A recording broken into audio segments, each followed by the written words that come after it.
so we will try it. Okay, so this is what I did yesterday. I got up about 7.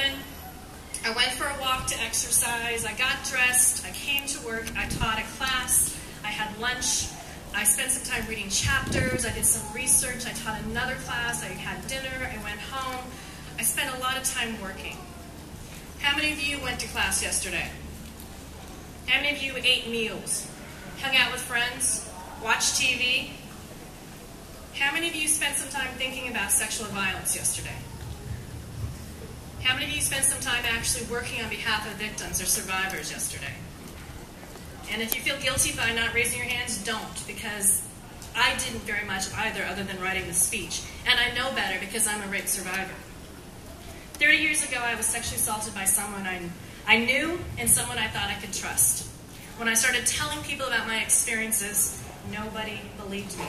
Not my fiance, not my best friend. They all thought because I'd been drinking that night that it wasn't really rape. And of course, he told them that it wasn't rape. So why would they believe me?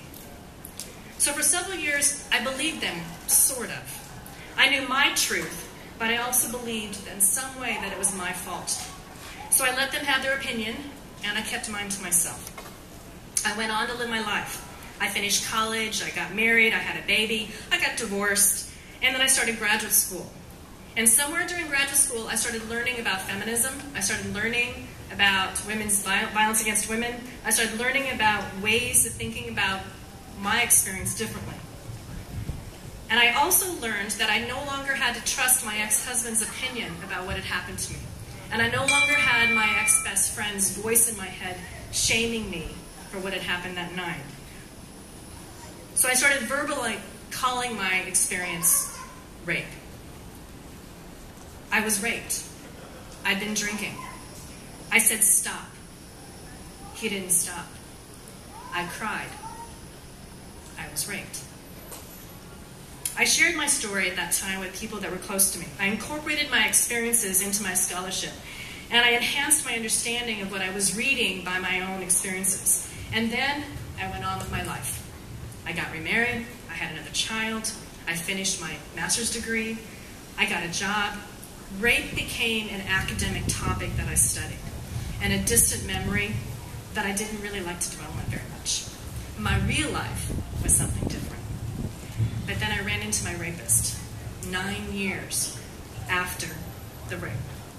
In the safest of all possible places, a room with 150 people in the middle of a hospital where I was there for a workshop. The next thing I know, I'm at home, curled up on the floor of my dining room, hysterical, crying, convinced he was going to find me, and convinced that it would happen again.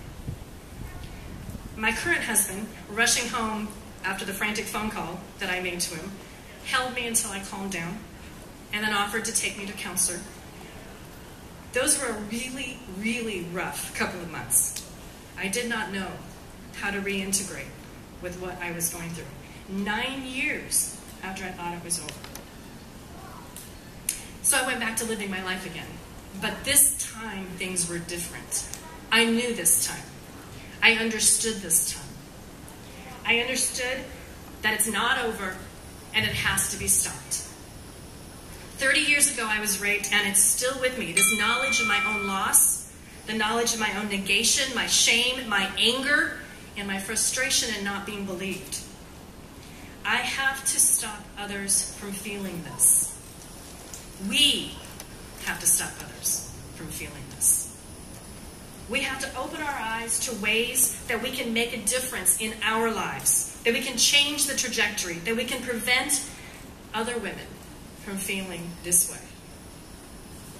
Rachel told you a lot of things about what I do. I study victim advocacy, I work with shelters, I volunteer, I teach, I even sometimes tell my story. I do this because I remember. Because I worry that other women are going to have this experience. And in my heart, I want to prevent. I want to stop the pain before it happens. I do this work because I can and because I should. As a teacher, I can educate. As a scholar, I can study and improve the system that helps victims and survivors. As a person, I can and I should speak out. I'm convinced everyone in this audience can speak out also, can make a difference. I wrote a poem about 20 years ago that's called She's Out There. Now, I'm not going to read the poem to you because there's a reason why I'm an academic rather than a poet. But the point of my poem was my realization that as I go about my everyday life, as I get up and exercise, as I teach a class, there's a woman out there whose everyday life is not the same as mine. When I go home, I find comfort and love.